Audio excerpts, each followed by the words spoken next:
Hello and welcome to this presentation from the 2020 Manitoba Beef Nutrition Seminar. The seminar was held January 29th, 2020 in Winnipeg and was chaired by Dr. Juanita Kopp of Manitoba Agriculture. The presentation in this video was an unedited copy of Dr. John McKinnon's presentation, What Veterinarians and Other Industry Professionals Need to Know About Mineral Nutrition. There will be the occasional gap in sound during questions from the audience, but that will return soon after. We will join the presentation at the beginning.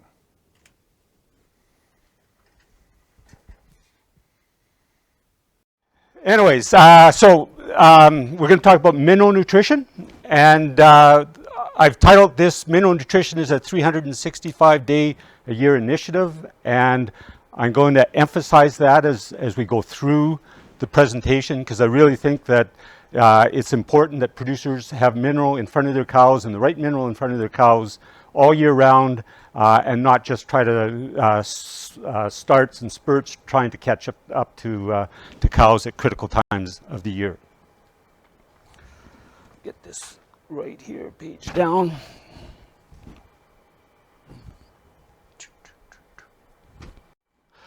So the presentation, I'm going to try to frame it around basically the audience here. So your veterinarians, your nutritionists, your extension people, you're all working with producers, you're all getting questions from producers. And so I'm going to try to frame it in terms of some of these questions and perhaps how we should try to be addressing them as nutrition professionals out there. So one of the questions that certainly producers always ask is, what program is right for me? And if we look at the options that are out there, there is a wide variety of options, right? There's loose minerals, there's 1-to-1, 2-to-1, there's 3-to-1 minerals, there's blocks, tubs, there's boluses. In the US, they're asking about injectable sources now. We can go to fortified grain screening pellets. We can go to supplements. Producers have lots of choices in front of them, and they have to make the correct decision as to what they need to purchase and what they need to put in front of their animals. If we look at all of these options that they have, and I'm sorry can't see everybody back here, but if we look at some of the options that are out there, they're all going to have unique formulations in terms of some of them might have different protein levels. There will be different levels of calcium, phosphorus. There might be variations in magnesium content as you get closer to calving and post-calving. Trace minerals may or may not be in there, and if they are in there, what type are in there? What's the level that's in there? Again, when the producer is looking at all of these options, they've got lots of questions that they have to address if they're going to get the right mineral in front of the cattle. Bioavailability in terms of, is it a copper oxide or is it a copper sulfate? Is it a chelated mineral? Bioavailability is going to vary tremendously. And then when the producers are asking these questions, you have to turn it around and ask them as well, how well do they know their own operation in terms of how the specifics of that operation influences the mineral requirements of their cattle, okay? And we're going to talk about this as we go through the presentation, but are you in a gray-wooded soil that's going to be selenium deficient? Are you going to have high molybdenum concentration in your soil that's going to lead to copper deficiency? What's your water quality? I just have an email here this morning from a bison producer in Saskatchewan, and those bison are on 4,000 parts per million sulfate. And the question was, do you need to feed a chelated mineral with them? Sulfates can have a tremendous impact on bioavailability of some of our trace minerals. And the producer has to know the characteristics of their own operation. Do they have their forages tested for minerals? Not just the macro minerals, but do they have at least an idea where the trace minerals are coming out in terms of forage concentration? So that's a critical question, or all are critical questions that influence the answers to the first two questions that I put in front of you. And we also have to recognize when it comes to mineral nutrition that one program is just not going to cut it for the cows out there. If you look at a lot of our feed companies today, they are marketing minerals. They'll have range minerals. They'll have minerals for fall and early winter. They'll have a pre-breeding mineral or pre-calving mineral and a breeding mineral, all formulated to different levels to meet the requirements of the cows. So we have to recognize that, and I'm sure Bart's going to talk about this later on in the program, we have to recognize that nutrient requirements of that cow changes throughout the year. And we've got two critical periods, prior to calving and post-calving, for all our nutrients, as well as the minerals. But we also have to recognize that that animal has requirements as we go throughout the year. And again, that's where I come back to that title, that mineral feeding is a 365-day initiative. So those are, I think, important questions that I'm going to try to address as we go through here. And I'm going to pick loose mineral programs, and I'm going to focus on discussing them. My comments, I think, will apply to basically any of those choices that I had put up there. But a lot of our loose mineral programs are based around calcium and phosphorus. They often vary depending on the forage type or the type of loose mineral that a producer will buy will depend a lot on forage type. Particularly the ratio of calcium and phosphorus, you know, is it a 3-to-1, a 2-to-1, or a 1-to-1? A lot of these loose minerals, again, as you target different times of the year, you'll see variation in mineral content that these companies are selling in terms of magnesium content, particularly as you get closer to calving and post-calving. When we look at sort of signs of deficiency with respect to calcium and phosphorus, calcium, we can see milk fever situations, we can see decreased milk production, we can see poor growth, bone abnormalities, poor reproductive performance.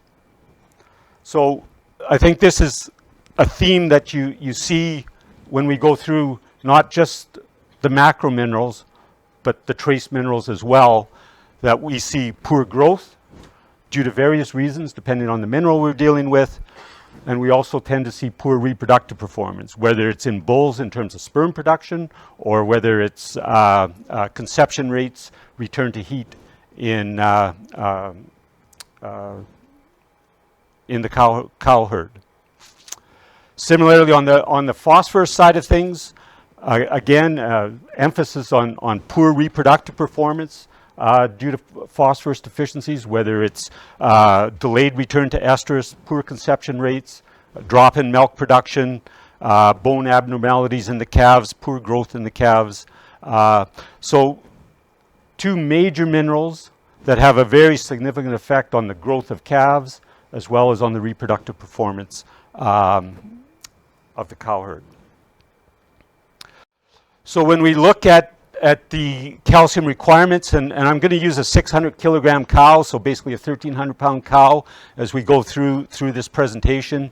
And I'm going to use that number of 2% of body weight, so she's consuming about 12 kilograms of dry matter. If we look at her going through second, third trimester, going from about 0.17% calcium or 20 grams a day to 0.27% in the diet or 32 grams a day. So if you remember that the 28 grams is an ounce, we're talking basically that animal in that third trimester needs about a little over an ounce of calcium a day. And as we move into post-calving, as a concentration of the diet, it moves to about 0.3%, 0.35%, and 30 to 40 grams of calcium a day.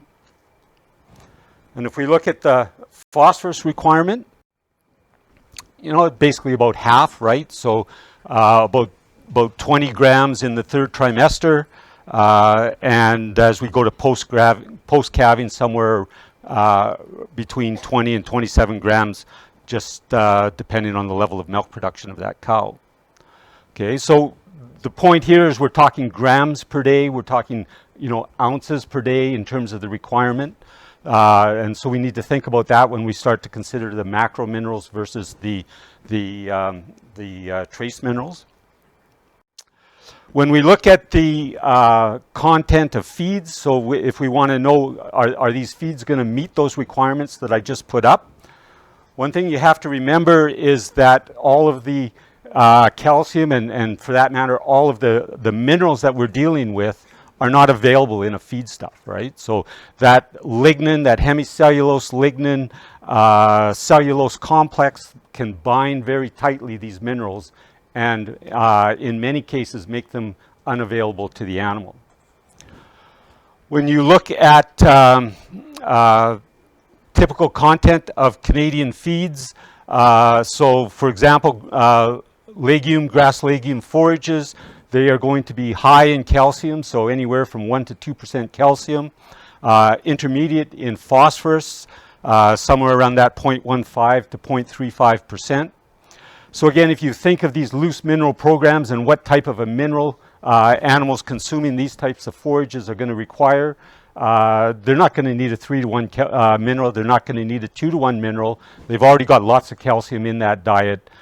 You'd be looking more at a 1-to-1 mineral if you needed to bring phosphorus in. If, for example, you start to look at corn silage that's intermediate in calcium and phosphorus, so somewhere around that 0.25 to 0.3% for both of them, just depend on what the rest of that diet is going to be made up of. If there's a lot of grain that's going along with that corn silage, then you're going to need to bring in calcium, probably through limestone. If it tends to be more of a forage-based diet, then you might be at 2-to-1 or a 1-to-1 mineral, just depending upon what you'd be looking at there. When you start to look at our grass-type forages, they tend to be intermediate in calcium and low in phosphorus. Similarly with our green feeds, intermediate in calcium as well as low in phosphorus.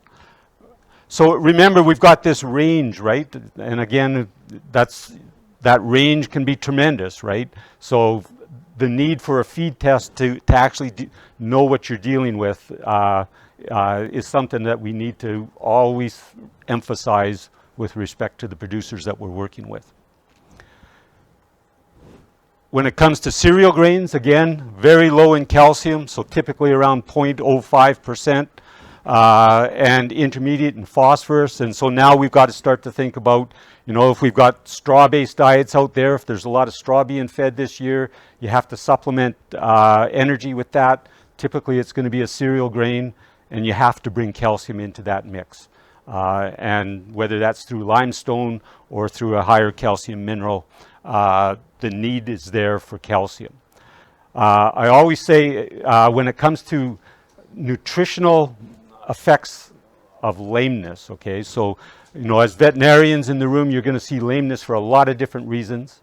But from a nutritional perspective, I've seen it for 2 reasons. And one is burnt out cattle, right? They've acidosis, they've too much grain too quick, rumen's gone, the liver's gone. You see those cattle in a feedlot, they're pencil gutted, they're long and thin, they don't get up to the feed bunk very often, their toes start to curl up on them. Those animals, they'll make it to slaughter, but they're never a fat animal. They're just poor doers all the way along. So they're lame, and that's from overloads.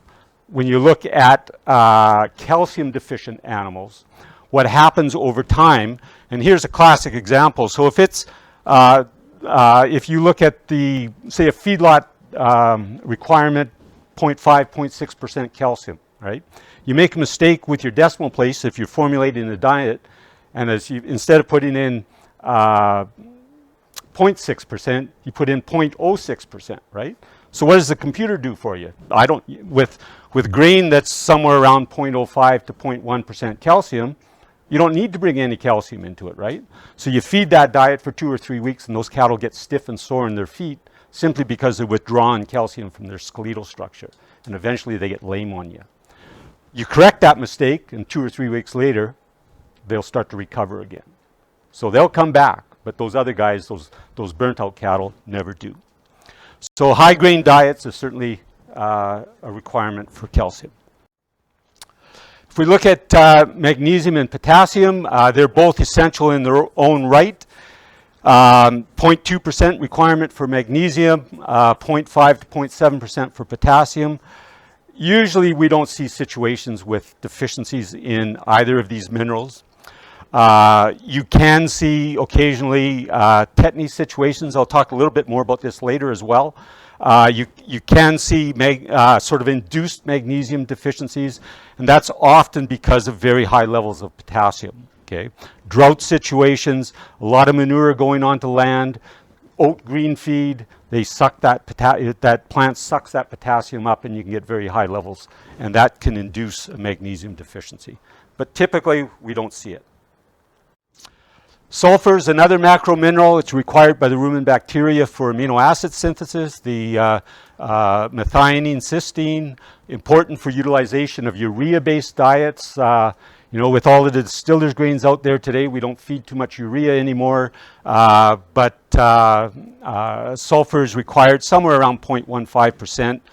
Again, not a typical concern, but we do start to see issues with sulfur when it goes over 0.4%. I'm going to talk about that a little bit later as well, and it can lead to issues in terms of copper deficiency as well as polio.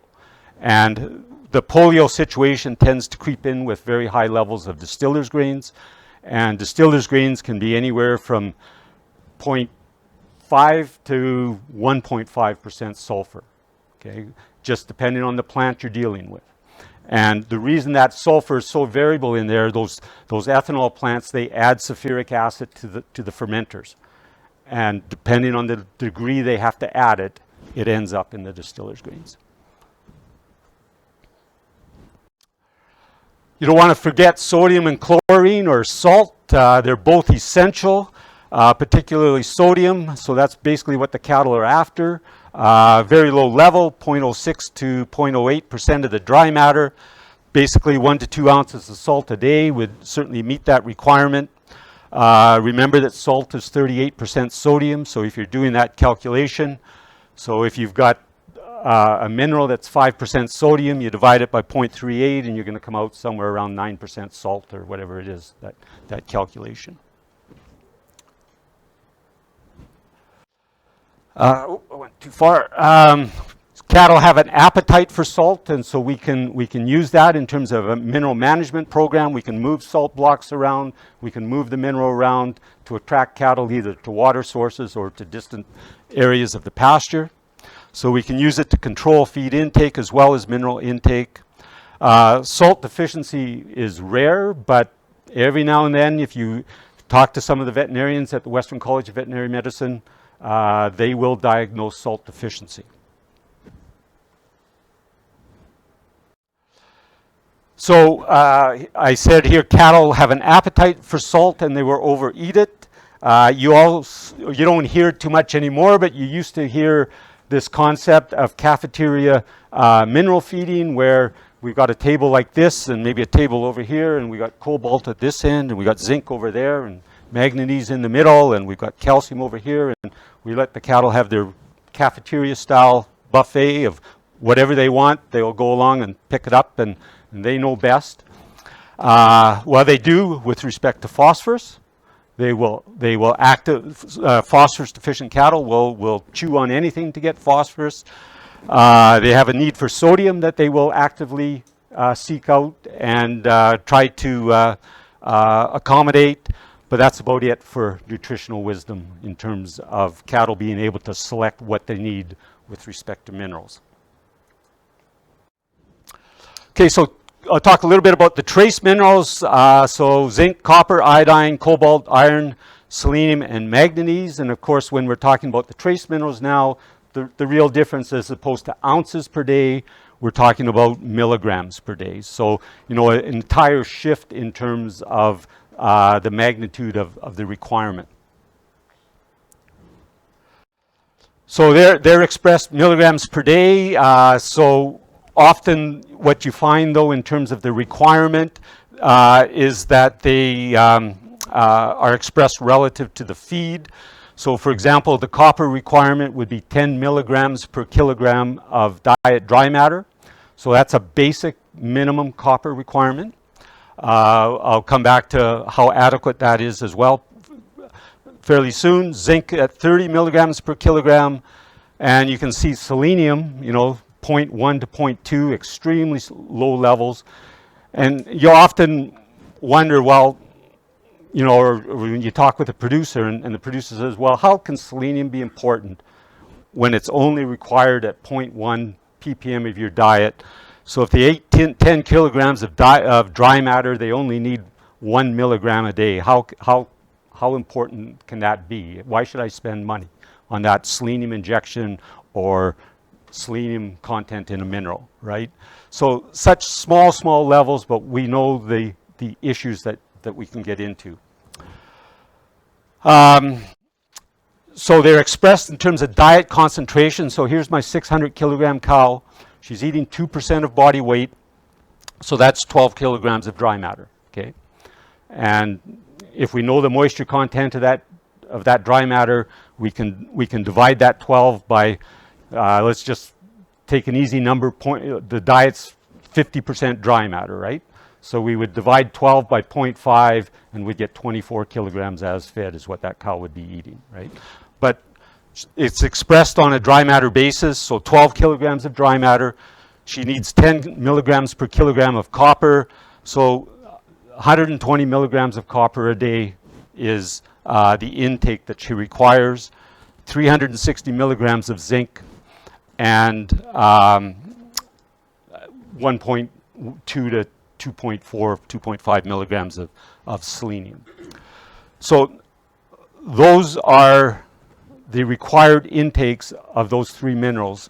And we could do the same thing for manganese, iron. We could go through the list and we could come up with a daily requirement for the trace minerals.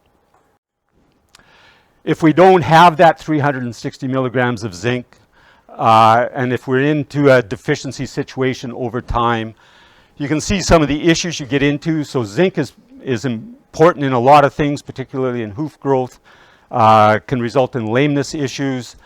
In bulls, it can result in abnormal sperm production. So you've got fertility issues, skin issues, reduced growth rates in calves. So pretty serious growth, reproductive issues. Again, those themes come through the presentation with respect to all minerals. When we look at copper, we can see just general unthriftiness in calves, particularly in their hair coat, a rough hair coat. If you look closely, it's black hided cattle, and you look at the roots of copper deficient animals, you start to see a reddish tinge in there. Infertility in cows, failure to, particularly second calf heifers, failure for them to come back into heat and to conceive. And in worst case scenario, we can get into sudden death with respect to cardiac failure. So again, very serious issues again in terms of reproduction and growth. When we look at selenium, the classic cases of white muscle disease, poor growth, lameness, poor immune response in calves, and retained placentas in cows. So again, you're thinking about that 1 or 2 milligrams a day that they need, and if they're not getting it, what the producer asks you the question, why do I need to spend money on this? Well, it's pretty obvious that you can get into some pretty serious issues with respect to the performance of that herd if that supplementation isn't occurring. So I actually hit a couple of slides here. Like trace mineral research, has been led in Western Canada. Manitoba was a big leader back in the late 1970s, in the 1980s. There was a lot of work done across the street. There was people in this building that were very involved, particularly in copper. Some of the early copper deficiency work was done up in Swan River, were very, very high molybdenum soils up there, and very serious copper deficiency issues were occurring up there. So there's been work done in Saskatchewan and Alberta, across Western Canada for 20, 30 years, and you think we would sort of have it through producers' heads, if you will, that they need to supplement trace minerals, right? And so you wouldn't think you'd still need to have research that's going on in this area. But this is work that was done at the Western College by Cheryl Waldner and her graduate student. And what they did was a study basically looking at serum nutrient concentration in cows that were coming into community pastures in Saskatchewan. And they had 40 herds represented, where they had 770 cows that they arrived at the community pasture in the spring, and of course they left in the fall after the breeding season. And so what they did is they bled these cows pre and post leaving. And when they looked at serum copper concentrations, so we were just talking about serum versus liver copper, right? And so this is serum copper, right? So it's not the definitive issue with respect to copper status in an animal. The liver is the definitive issue. But if you're deficient in the serum, you're deficient in the liver, right? Because if the liver supplies is pumping its stores into the blood. Okay, so they looked at serum copper concentrations on arrival, and they found that they were less than adequate in 580 of the 770 cows that were arriving at these pastures. 78% of the 4 to 9 year olds, 72% of the 2 to 3 year olds, and 70% of the 10 to 14 year old cows. And basically what they then looked at was the probability of non-pregnancy in these cows depending upon their spring serum copper concentrations. And what they found was decreased serum copper concentration pre-breeding was associated with increased odds of non-pregnancy in cows less than 10 years old. So down here are these cows down here that were greater than 10 years old. And I guess if they've been around for 10, 12, 14 years, they've been around for a reason that they found some way to keep pregnant, right? But when you start to look at these cows that are younger, and you can see that as serum copper concentration drops below this critical value of 0.4 ppms in serum, you start to see increased odds of non-pregnancy. Their conclusion here, that while copper status has been anecdotally tied to poor reproductive performance, now have a well-documented field study demonstrating the association between low pre-breeding blood copper concentrations and low pregnancy rates in these Saskatchewan herds. So there's been a lot of research that's been done and continues to be done that shows this association between inadequate trace mineral status as well as macro mineral status and reproductive success in the cow herd. And, you know, probably everybody in the room knows of producers that haven't listened to that research, that have said, oh, I've got to cut something, so I'm going to cut minerals. And they go through this school of hard knocks, where it doesn't happen overnight, but eventually you're going to run into issues in your calves in terms of this poor immune status is going to lead to increased morbidity, mortality. You're going to have poor looking cattle. You're going to have poor body condition, and your pregnancy rates are going to suffer, right? So, you know, there's always going to be people that has to learn this way. But hopefully as professionals, we can deal with the clients that we're working with to try to save them some of that education, if you will. So, two questions then that I'm going to try to answer here that, again, that we're producers should be asking us, right? How much mineral do my cows need, and which mineral's right for me, right? So I'm not going to go through all of them. I'll stick with calcium and copper. I got my 600 kilogram cow in this third trimester. She's 2% of body weight. So she's eating 12 kilograms of dry matter a day. I've already told you her calcium requirement is 32 grams per day. So I'll just calculate that out, 12 kilograms times 0.27. Her copper requirement, I said the basic one is 10 milligrams per kilogram of diet dry matter, and that's 120 milligrams required per day. So we could do that for all the minerals if we wanted to. Okay, so how much does she need, right? That's answering the question. So what's supplied in the feed? And so I got ahead of myself earlier when I said lignin, hemicellulose, everything ties up these minerals, okay? So NRC uses a value for calcium of 50% availability from feedstuffs. So if we look at a mixed hay that, for example, is 65% calcium, so she's got 12, not 65%, 0.65%, 12 kilograms of dry matter. We times that by 0.65%. That hay has 78 grams of calcium in it versus the requirement, depending on what stage she's at, of 20 to 40 grams per day.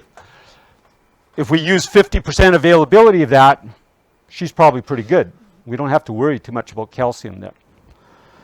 But if we look at a hay that's down at 0.3% calcium, now we're looking at 36 grams from the hay. Only 50% of that's available, and she's going to be in a situation where we need to supplement it. Okay. So again, we can do these types of calculations for all of the macro minerals. What about copper? Okay. So I picked 5 milligrams of copper. A lot of our forages could be 5, 6, 7 milligrams typically.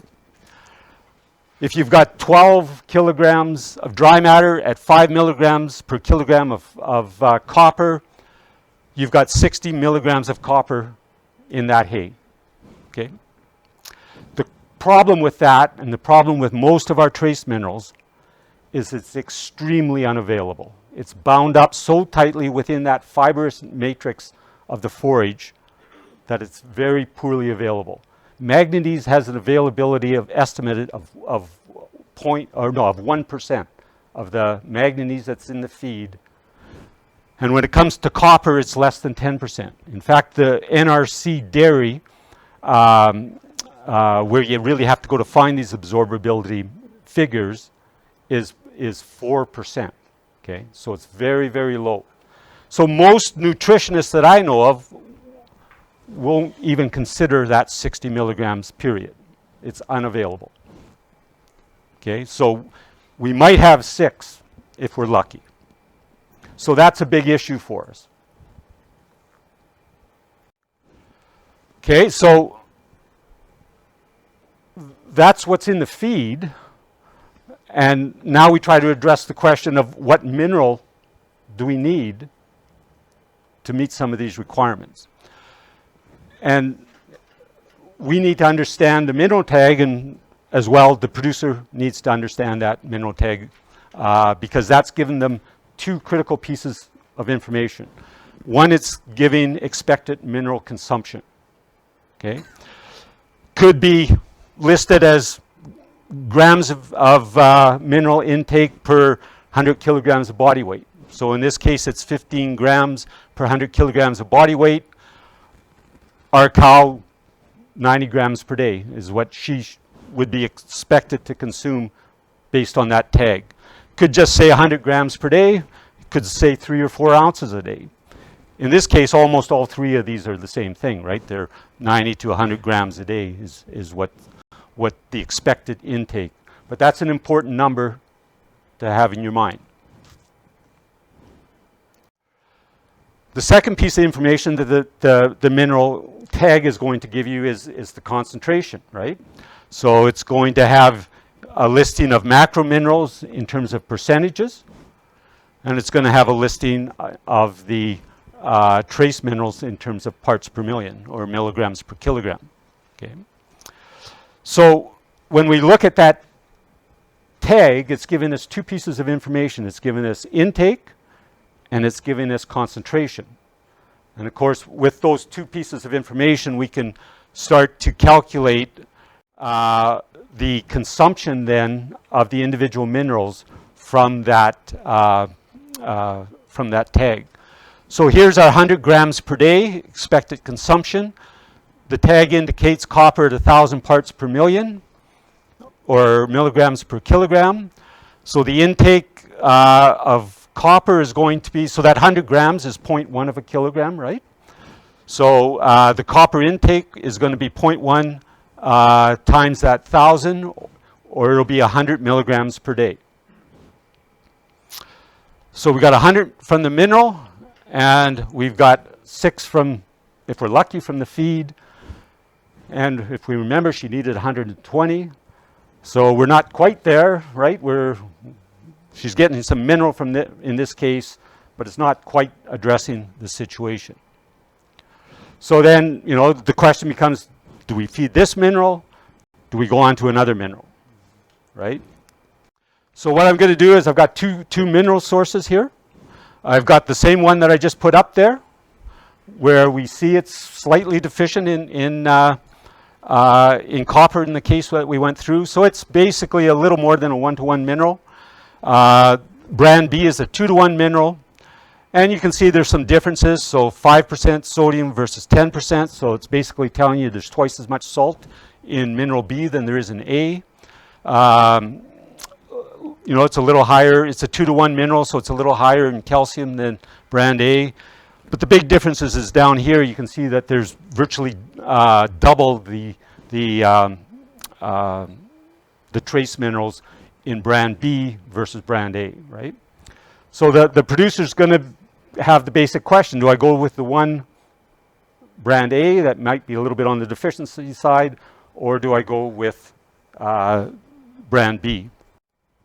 So you can do the same calculations that I just went through with respect to the amounts supplied versus the requirements of the animal. And here's the macro minerals, and you can see, you know, basically the macro minerals, you're getting roughly half of the macro minerals, with the exception of magnesium, that the animal requires, and the rest is expected to come from the feed. With respect to the trace minerals, cobalt, iodine, certainly with brand A, look like they're being met pretty well. But here's the situation we get into: copper, zinc, and manganese, all just slightly deficient, right? They're 100 milligrams per day versus 120, 330 versus 360, 300 versus 480. Not quite getting what you want, right? When you look at the second mineral, again, a lot of the macro minerals are being met at about somewhere around half, with the rest coming from the feed. But now we're dealing with a situation where we're not just meeting the requirement, we're blowing them out of the water, right? And so again, the producer's got the question to you: which one of these do I go with? Confounding that, the producer's probably going to tell you, well, brand A is $900 a ton and brand B is $1,400 a ton, and I want to buy brand A, right? So that's probably one of the overriding factors here, okay? But again, can we make a decision about which mineral is right for this producer based on that information, and in particular based on this information, right? And I would say that we can't. And that's because we need to be aware of some of these factors that are influencing the availability, not just of the minerals that are in the plant material, but what's also influencing the bioavailability of the minerals we're feeding them. So we can get into a primary deficiency situation where it's just low in the plant, and if it's low in the plant, eventually it'll be low in the animal, right? But more importantly, I think, is you can get into these secondary deficiencies, right? And this was when I was in grad school, that was floating around in some kind of publications. I could never tell you where the original source of that is. But if you study that very much, it's pretty intricate in terms of all these interactions that are going there. So you can get these secondary deficiencies that will either cause failure of absorption or utilization, and it's usually because of these mineral-to-mineral interactions. And the classic ones, and again, a lot of this initial work was done here in Manitoba, particularly molybdenum copper, copper sulfate, sulfur molybdenum copper interactions, the formation of thiomolybdenate complexes either in the gut or absorbed systemically that tie up copper and make it unavailable to the animal. Iron copper levels, that ratio can influence copper availability as well as zinc copper. So if you look typically at the vast majority of mineral supplements that are out there, that copper zinc ratio is 3:1. Typically it's 3 times more zinc than copper because of that. So if we look at copper molybdenum ratio, we don't want to see less than 2:1 in our forages and in the diets. Ideally, we have a ratio that's 5:1 or greater. Molybdenum concentrations of 3 to 5 ppms in forages can negatively influence copper metabolism. Very significant as they creep up over 10, and over 20, you can actually have molybdenum toxicity in calves. Similarly with sulfur, as sulfur levels in the diet increase over 0.25%, you'll see an increase in copper requirements. If you look at that classic number of 10 ppms, once you got in excess of 0.4% sulfur in the diet, that 10 ppms is no longer adequate to meet the requirements of the animal. And of course, if you get into situations where you got high sulfur and high molybdenum, that just further compounds the situation. How high would you have to go? Copper. You have to play with it a little bit. I know of a feedlot in Saskatchewan. It's an extremely large feedlot, and it's got sulfur levels that would be in excess of 2,000 ppms in their water, and the level of sulfur that they're supplementing, or not sulfur, copper that they're supplementing would be between 20 and probably 23 ppms that they've found controls it, yeah.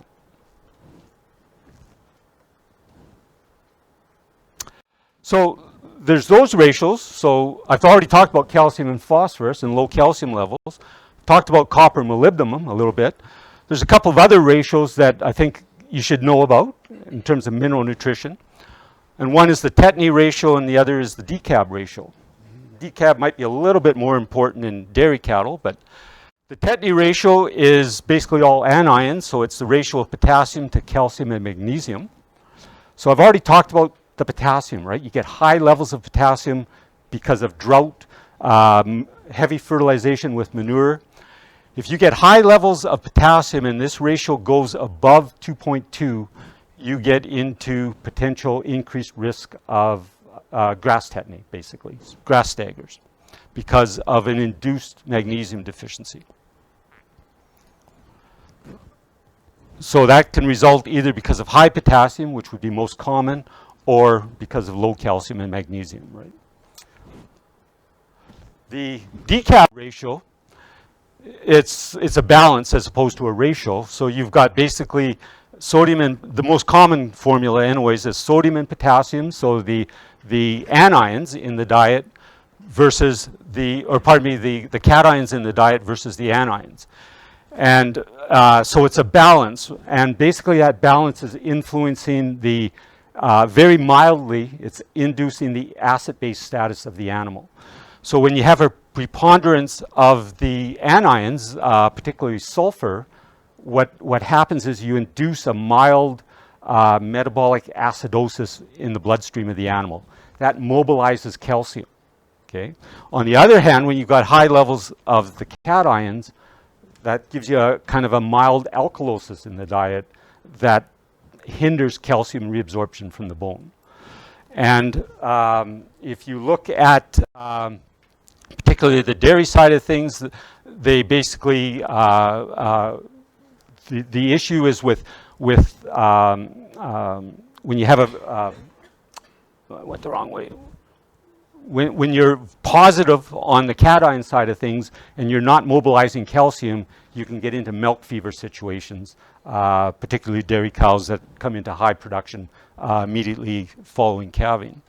And so in milking cows, you often see 300 to 500 in terms of these milliequivalents per kilogram of feed.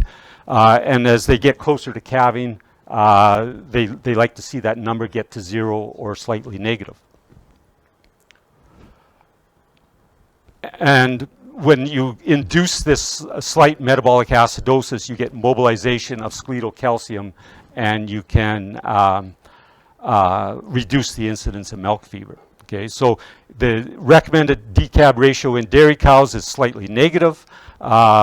Beef cows, we don't really know that number. Okay, we just, there's been no work done that I know of that can tell us where that decab ratio should be with beef cows. So those are two important ratios that get away a little bit from the trace mineral side of things. Coming back to this question about, okay, we got these two minerals, right? A and B, which one do those producers need? Well, there's no real right answer. It's going to depend on that unique situation for that producer. And I'll just emphasize, or go through a couple calculations to emphasize that. So here's our typical beef cow. She's drinking consuming 12 kilograms of dry matter, and she's drinking 45 liters a day. So the copper in the feed, I'm going to say, is 7 ppms. The sulfur, 0.13% of the dry matter. Molybdenum, 1 ppm. The water sulfate level is 100 milligrams per liter. You can't get much better than this, right? That's basically the drinking water in Saskatoon. It is about as low as you can get in sulfates. So that's a great situation, okay? What does it calculate out to? Okay, we go through our calculations. We got our copper intake, 12 times 7. Gives us 84 milligrams of copper. If we go down and look at molybdenum, 12 times 1, that's 12 milligrams of molybdenum. We do that ratio at 7 to 1. It's well above our 5 to 1. It's nowhere close to that 2 to 1 or less. So from that perspective, we're not dealing with a hugely negative situation in terms of copper, right? Sulfate levels are also pretty low. You know, it's only 0.1% or 0.13% of the diet. So in that type of situation, if that producer was asking me about mineral A, particularly through much of the year, I would say go ahead with that mineral. It's your most economical source. As maybe you're getting closer to calving, post-calving, switch to a little more concentrated mineral, and you're going to be good to go as long as you ensure you've got a 365-day program and you're not running into areas where that cow is going to get deficient and have to build herself up. If I'm dealing with another situation, though, and I only changed one number here, I changed that to 5 ppms with respect to the forage molybdenum concentration, and now my number drops below that 2, and I'm going to be in a situation where I'm going to have a very negative influence on copper metabolism, whether it's coming from the feed or coming from the mineral. And in that type of situation, that second mineral with a much higher concentrations of those trace minerals is going to be much more appropriate for that producer than brand A, even though he has to spend more money for it or she has to spend more money for it. And perhaps in a case like this, you want to make sure that the ratio of some of those minerals in there, inorganic versus chelated, is increased as well. So you've got more of a chelated mineral in there at prior to calving and post-calving. And same thing, I could change that sulfur concentration. I'm going to have the same type of impact. So I guess the point I'm trying to make is you can't just definitively say that this mineral is right for you and this mineral is wrong for you. The producer has to know his or her operation, and as professionals that you're working with them, you have to know the specifics of those operations as well.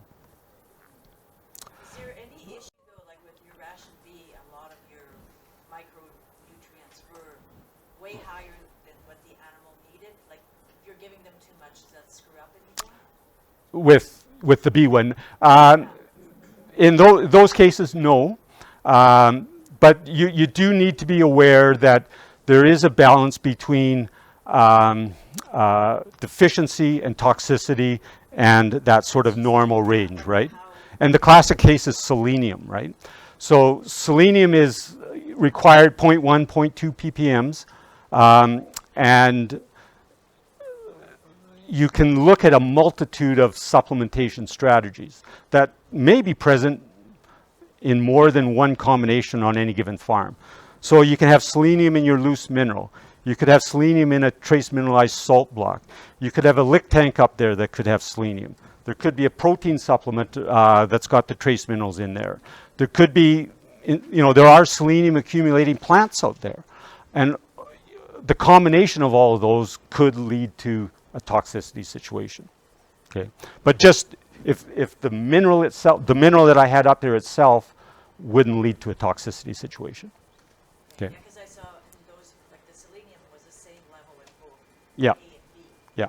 But it was just a micro, so you're just, I guess it's just a money thing, like an economical thing as far as your, Well, like if you're, or if you're feeding more than, but I guess what I'm trying to make the case here though is depending upon the situation the producer is in, that extra mineral in terms of the absorbability is going to be required, okay? Because you're just, if you've got that high molybdenum, high sulfur situations, you need to overload the system, if you will, to get the absorption there, okay? So I just want to finish with a few slides that again, I think as professionals that you're working with producers on their mineral program, that often we have to troubleshoot that mineral program, right? We have to figure out what's going on with the situation. And one of the things that I guess frustrates us is that we never, in most cases, we don't hear about it until it's a wreck, okay? That there's a clinical symptoms of some type, right? Poor growth, poor immunity, lameness in the calves. We've got milk fever or downer cows. We've got retained placentas. We've got, white muscle disease in the calves. Why? What's going on here, right? Why do I have this?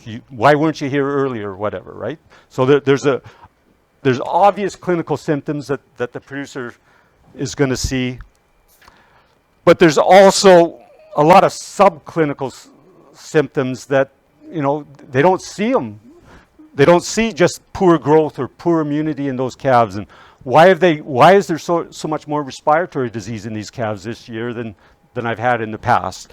Poor growth, poor doing animals, open cows, etc. Right? So, I guess that's we need to be able to address these issues with producers on a more regular basis than just being called there and I've got the wreck and now what do I do? So I think that's a really important professional relationship that you have to develop with your clients.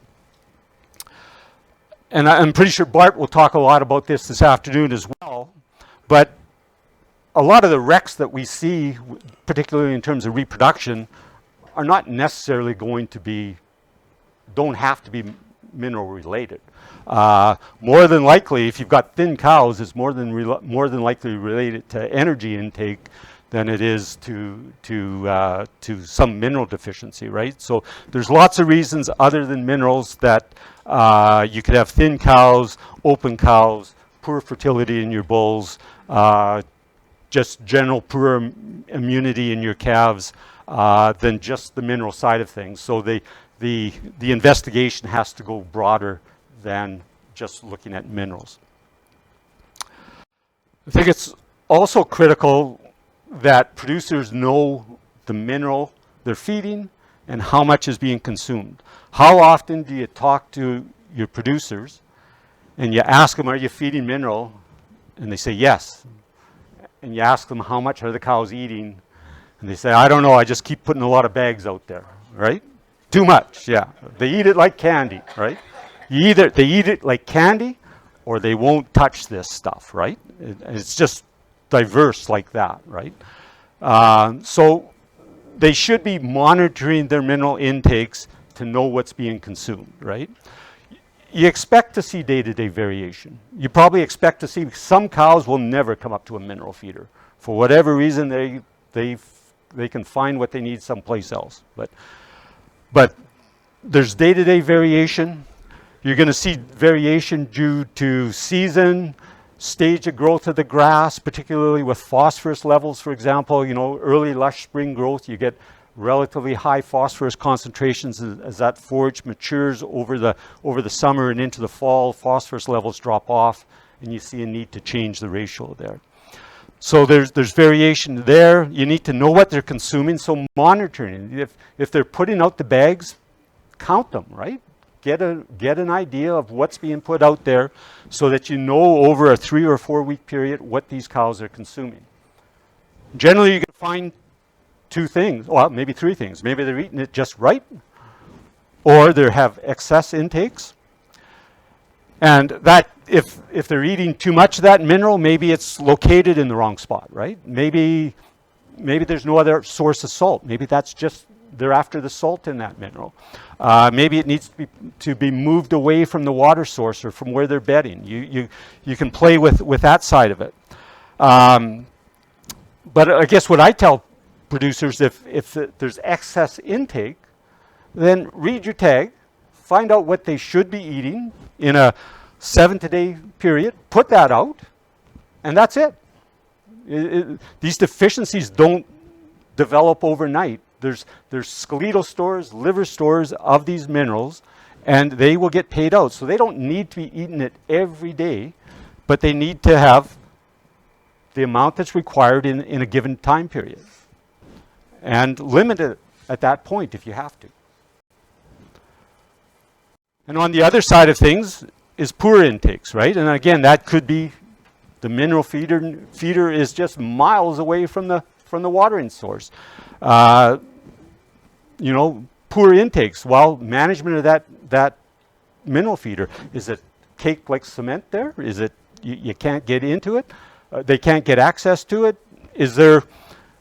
Are you putting mineral there, right? It's a good reason to have poor intakes. If you're not regularly putting mineral in front of them, they're going to have poor intakes, right? A lot of these minerals from one company to another will vary in palatability. Yeah?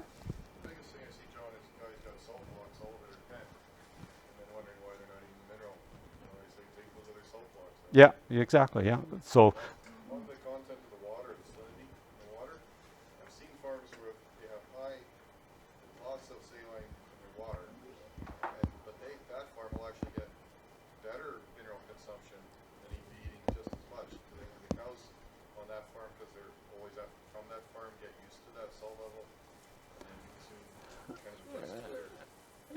it could. We were talking this morning at breakfast, and Tim, you were mentioning about the water out of Lake Winnipeg, Lake Manitoba, being, I guess, slightly salty.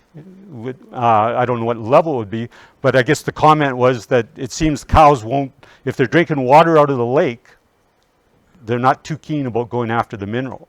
And that certainly is a case where, you know, highly saline water will have a negative influence on mineral consumption. See that up in Tim's area with the lake water, but down in the central area, it's a farm with really high salty water, Yeah. well water. Yeah. They all drink it in their house. They like it. I thought it was Yeah, but I guess people get used to it, and the cows get used to it. they need to check their blood pressure, maybe. but yeah. But I guess, you know, it could be the case that, you know, those cows have adapted to that over time and are consuming mineral. Even, you know, I would hope their mineral is pretty low in salt, if that's the case. But Well, we were selling the same mineral we sell everywhere else, where people say they don't get enough. If other people say not enough, and they don't track it right. But then this farm, they track it, and they get really good consumption. yeah, It's not salt, so I don't. yeah. But What about supplementation in a TMR every second day, every third day, okay, or you go every day still?